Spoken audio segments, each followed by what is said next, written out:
Welcome to the Leadership and Learning Podcast with Dr. JBT, where we dive deep into the art of leadership for emerging and advancing leaders. Whether you're just starting out or looking to sharpen your skills, this podcast is your go-to resource. We'll explore real-world scenarios, actionable solutions, and expert advice with insights drawn from Dr. JBT's own experiences and interviews with seasoned leaders. If you're serious about growing as a leader, you've come to the right place. Welcome back to Leadership and Learning with Dr. JBT. I was recently talking about the podcast with a few of my colleagues, and they asked me when I was going to start highlighting some of the leadership books that have shaped my thinking. That question really stuck with me. So today's episode is my first step in sharing one of those books with you. The book is called What Got You Here Won't Get You There by Marshall Goldsmith. Here we go. There is a moment in every leader's journey when success turns into resistance. I said success, not failure, not incompetence, but success. Think about it. You are promoted because of what you do well. You are trusted because of your expertise. You are respected because of your track record. And yet, something shifts. The very behaviors that helped you rise begin to limit your impact. That is the core tension behind What Got You Here Won't Get You There by Marshall Goldsmith. I have an executive coach that I work with regularly who challenged me to read this book and identify the behaviors I demonstrate that might be holding me back. Goldsmith has identified 20 behaviors that hold us back. He is specific to share that these are not flaws in skills or intelligence or personality. Remember, it's because of your success that you were promoted or given more responsibility. Goldsmith points out that it is our interpersonal behaviors that can be what blocks us. Let's walk through the 20 behaviors.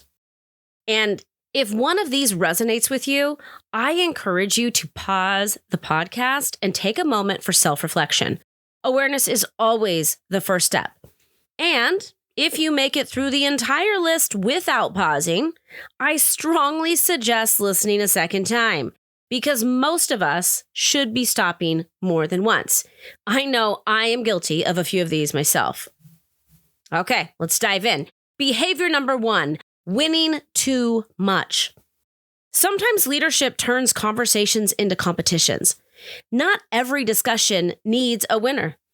Collaboration becomes difficult when someone must win at all costs. Ask yourself, do I need to win this conversation?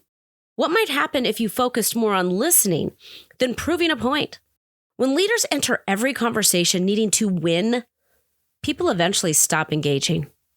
Behavior 2, adding too much value. Do you always jump in first with your ideas? Do you override others because you believe your solution is best? Over time, this sends a message that other contributions don't matter. It's one of the fastest ways to shut people down and often shows up as eye rolls when the same person starts talking again. Sometimes the most powerful move is to make space for others. Behavior number 3, passing judgment. I love the phrase, I don't judge much, but I judge that, because it highlights the irony. That is judgment.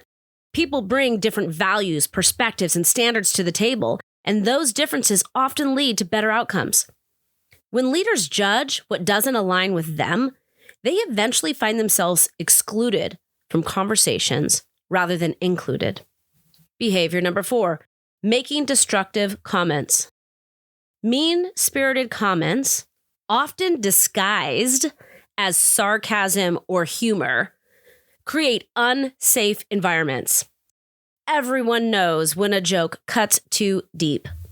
Over time, this behavior begins to resemble workplace bullying and shuts teams down faster than almost anything else. Keep the one-liners to yourself. Don't be that person. Behavior number 5, starting with no, but, or however. Do you immediately shut down ideas by explaining why they won't work? There is a time for realism, but constant dismissal comes across as negativity and superiority. These behaviors stall innovation and create an us versus them culture. Behavior number 6, telling the world how smart you are. Are you the person who dominates meetings because you believe you're the smartest in the room? Do you rely on buzzwords and headlines to signal intelligence? This doesn't elevate the conversation. It suppresses the collective intelligence around the table. Behavior number 7, speaking when angry. Anger can intimidate. And yes, it may work in the short term, but it damages relationships and trust over time. No one wants to be yelled at or reprimanded in emails or face-to-face. There's a difference between assertiveness and intimidation. Be assertive. Don't be disrespectful. Behavior number 8, chronic negativity. There's a difference between being a realist and being what I like to call a negaholic. Someone addicted to explaining why things won't work. Offering unsolicited negativity positions you as the barrier, not the contributor. And yes, there are books, entire books, written on this behavior. A negaholic. Behavior number 9, withholding information. Some leaders treat information as power and hoard it to maintain an advantage. This isn't strategic. It is self-serving. It signals that personal control matters more than team success, and it undermines collaboration.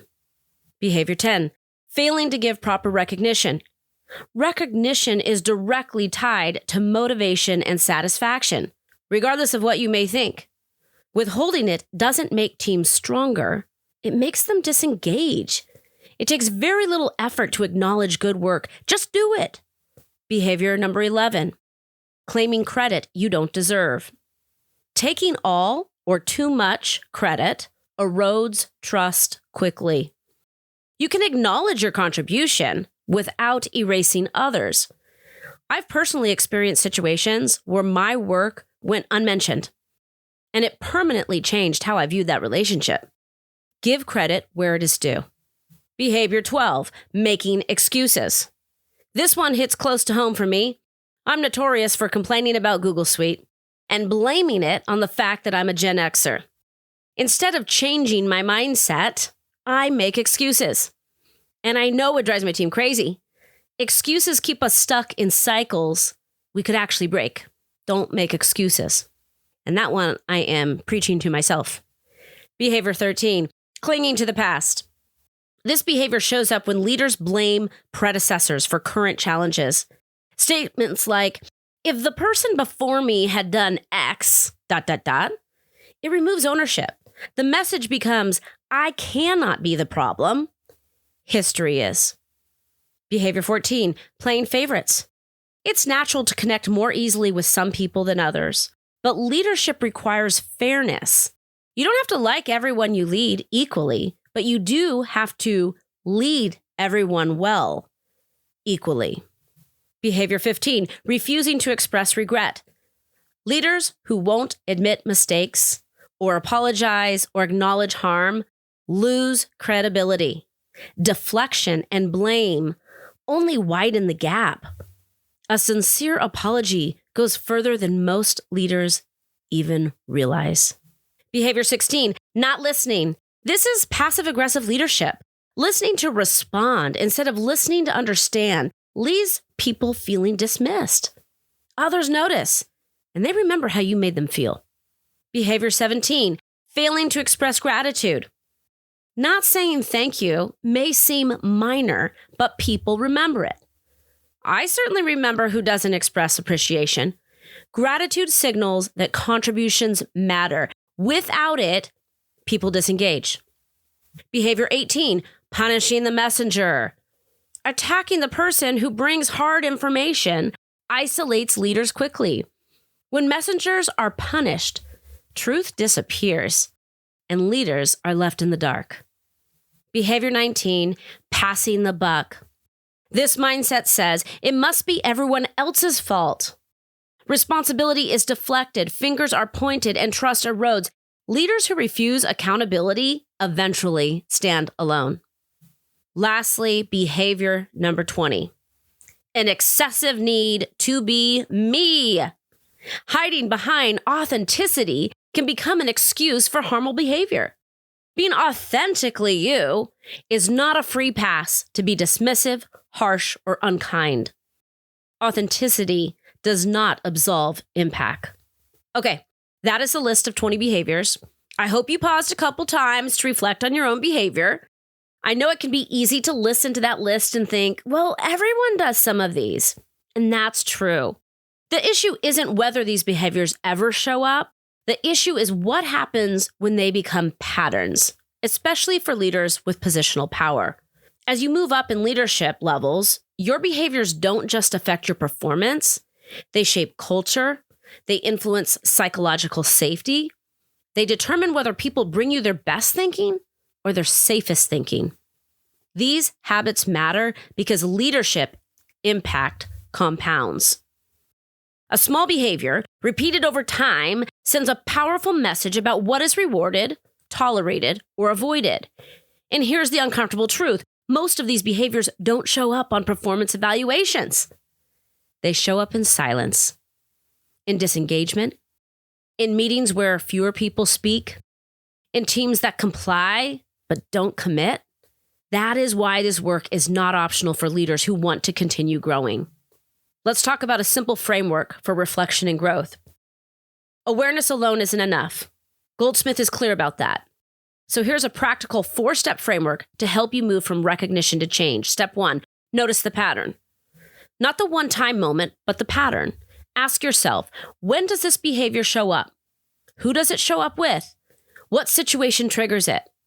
Growth starts when you stop rationalizing isolated moments and start noticing patterns. Step 2, understand the cost. Every behavior has a cost, even if it once had a benefit. Ask yourself, what might this behavior be costing my team? What might it be costing trust? What might it be costing me as a leader? This step shifts the focus from intent to impact. Step 3, choose one behavior to work on. I'm not asking you to identify 5 and tackle all 5 of them, okay?